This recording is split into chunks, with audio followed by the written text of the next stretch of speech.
कहते हैं पूर्णिमा की रात रोशनी लेकर आती है, लेकिन इस गांव में पूर्णिमा की ये काली रात एक ऐसा गहरा अंधेरा लेकर आई है जिसमें भटकती है वो डायन। गांव वाले मानते थे कि इस काली पूर्णिमा की रात वो डायन गांव में भटकती है। राजू, सभी गांव वालों को तुमने सतर्क कर दिया है ना? याद रखना, आज रात गांव का कोई भी आदमी घर के बाहर नहीं भटकना चाहिए। हाँ मुखिया जी, हमने सभी गांव वालों को सतर्क कर दिया है।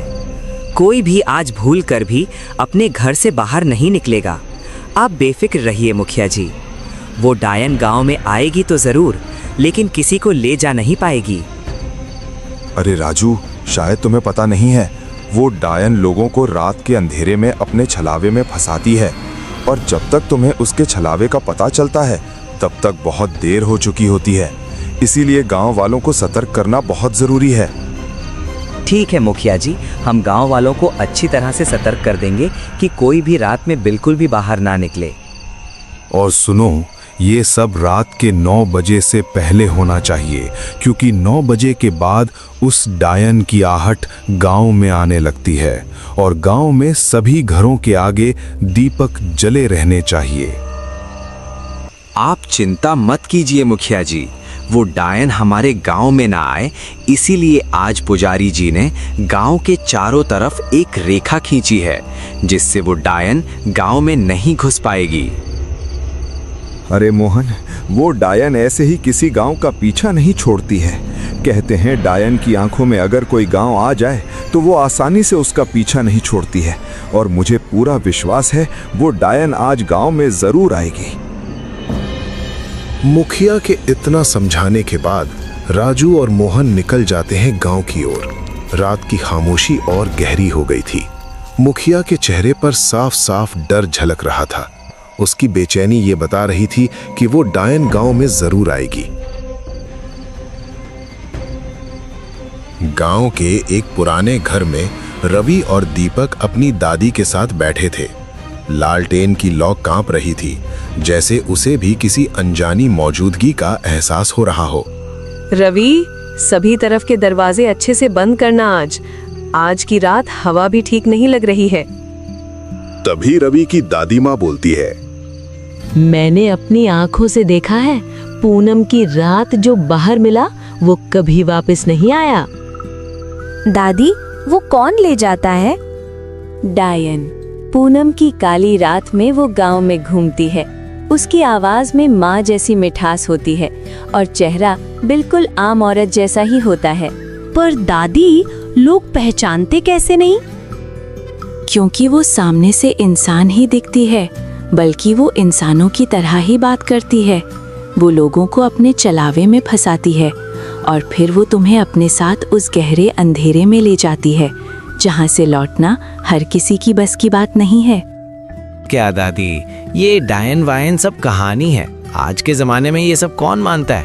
और वैसे भी ये सब अंधविश्वासी तो है। गांव के लोग ही इन चीजों पर विश्वास करते हैं, हमारे जैसे पढ़े लिखे नहीं। बेटा, हर कहानी छोटी नहीं होती है।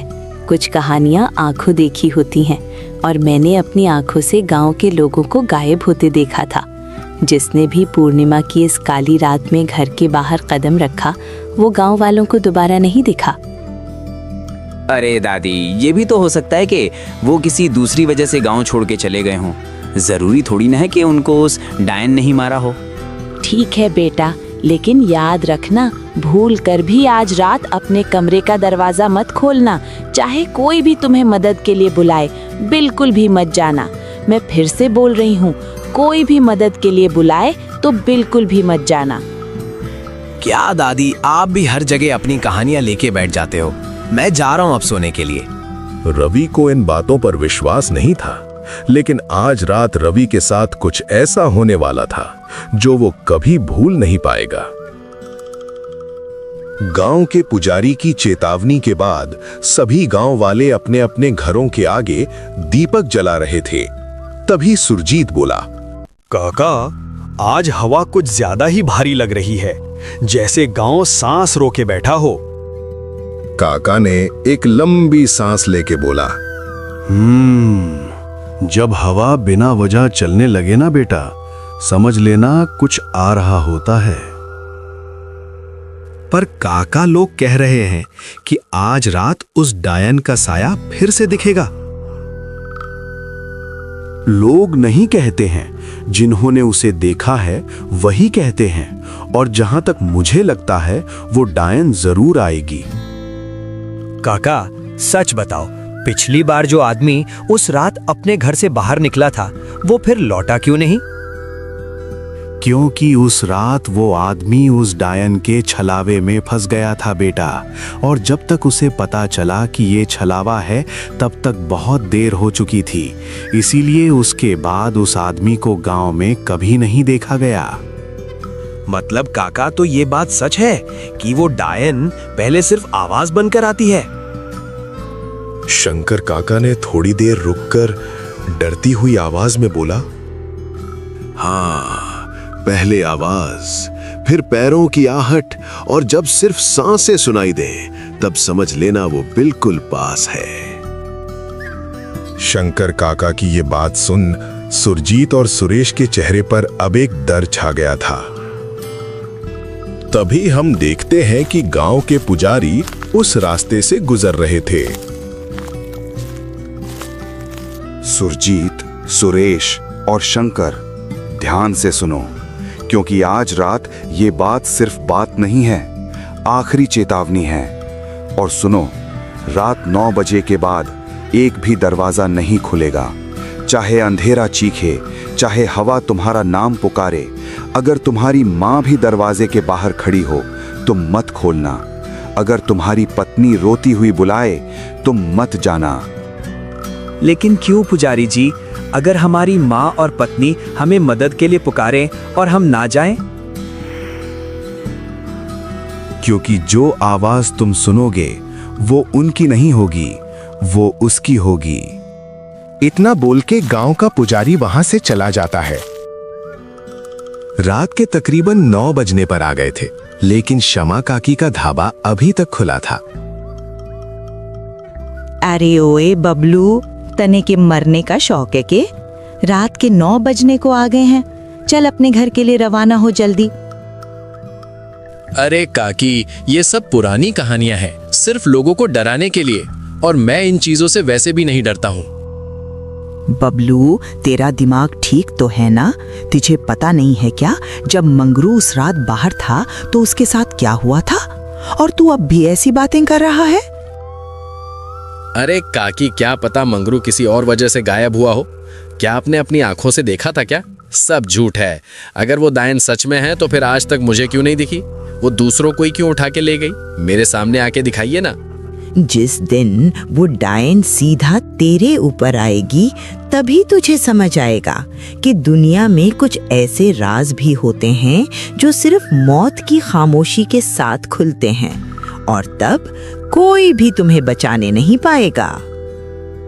वो तो दयान के मिलने के बाद ही पता चलेगा ना काकी, और ऐसा कभी होगा ही नहीं कि वो दयान मेरे सामने आए। बहुत हो गया बबलू तेरा, 9 बजने ही वाले हैं। अगर इतना ही शौक है तो आज रात घर के बाहर रह के देखना, लेकिन उससे पहले तू यहाँ से निकल जा, अगर जान प्यारी हो तो। ठीक है बुढ़िया, मैं चला अब अपने घर की ओर। बबलू को गांव वालों की इन बातों पर भरोसा नहीं था, वो इन बातों को झूठ मानता था। रात अब गहरी हो चुकी थी, चारों तरफ अंधेरा छा चुका था। उस डायन की आहट गांव में आने लगी थी। इतने में हम देखते हैं कि रवि कुछ सोच रहा था। गांव वाले तो उस डायन के छलावे पर अंधा विश्वास करते आए हैं, पर आज लगता है मुझे खुद बाहर निकलना होगा। सच क्या है ये जानना जरूरी है। कैसी दिखती है वो डायन, जिसका सिर्फ नाम ही सबके खून को जमा देता है? रवि अपने कमरे में एक गहरी सांस लेता है और चेहरे पर एक डर के साथ अपने घर का दरवाजा खोलता है और डरते हुए अपने कदमों को आगे बढ़ाता है। तभी बाहर की हवा हल्की सी चीख की तरह गूंजती है, जिससे रवि डर जाता है। रवि देखता है गांव बिल्कुल शांत पड़ा है। मानो जैसे किसी का इंतजार कर रहा हो। चारों तरफ घना काला अंधेरा फैला हुआ था। ये देख के रवि बोला, कुछ तो अजीब लग रहा है आज की रात, लेकिन गांव तो बिल्कुल शांत है और यहाँ तो मुझे कोई भी डायन वायन नहीं दिख रही है। सच में गांव वाले सिर्फ अंधविश्वास में ही जी रहे हैं। डायन सिर्फ गांव वालों का भ्रम है।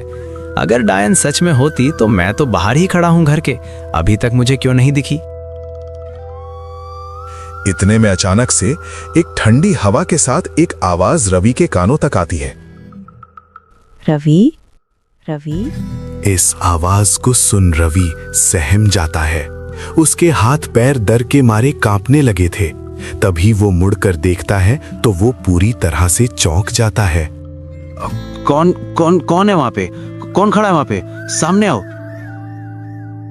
उसके सामने उस बरगद के पेड़ के नीचे एक औरत खड़ी थी, बिल्कुल शांत।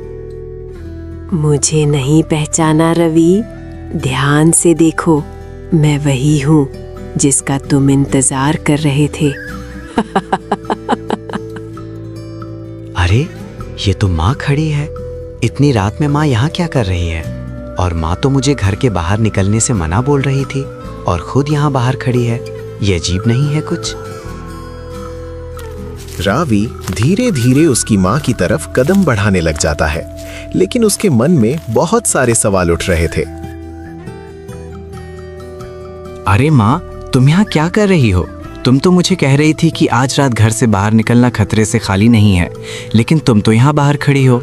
मुझे कुछ समझ नहीं आ रहा है माँ। रावी, मैंने कब कहा था कि तुम घर के अंदर ही रहो? मैं तो कब से यही खड़ी हूँ, तुम्हारा इंतजार कर रही हूँ। तुमने आने में बड़ी देर लगा दी रावी। लेकिन माँ, तुम मेरा यहाँ इंतजार क्यों कर रही हो इतनी रात में, यहाँ इस बरगद के पेड़ के नीचे? तुमने ही तो बुलाया था मुझे रवि। तुम ही ने तो बोला था ना कि दायन वायन सब अंधविश्वास होता है। भूल गए हो क्या? ये बात सुन रवि के पैरों तले जमीन खिसक गई। रवि के शरीर में एक अजीब सी कंपन दौड़ गई, मानो रवि वहीं जम सा गया हो।